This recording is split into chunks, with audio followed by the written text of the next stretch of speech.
I don't know. I think everybody here is multicultural, but I grew up in a very strict, very, very strict home. And we weren't allowed to stay after school, nor were we allowed to really leave the fence when we were little. So I was not allowed to participate in any kind of after-school programs unless I could convince my family that it would benefit my college applications. So I was allowed to do some acting, but I wasn't allowed to be on a stage with a boy, because then that meant I would bring shame to the family, and I would kind of ruin their name, because people would talk about me, which we know is a big deal.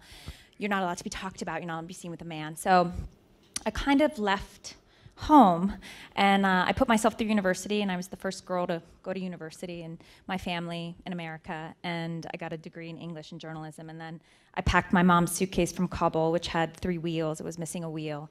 And I moved to California, and I'd only been on a plane once before.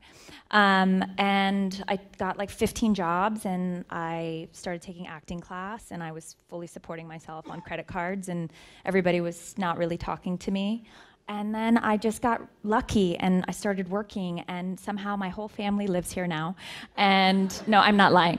No, not at my house, thank God. But now they all live here, and I remember my mom, who is the reason why I'm an actress, because she's just a crazy, amazing human being. She called everybody, and she was like, "Oh, I'm telling everybody to watch you on television tonight. You look so beautiful, Azita." I was like, "Mom, I'm playing a dominatrix." She's like, "Oh, I don't care. Your makeup is perfect." So I guess you just got to get on the TV, and then they support you. Yeah, that was what happened. I just think in general, as most of us, I think, are minorities or immigrants or families or immigrants or refugees or asylum seekers, whatever.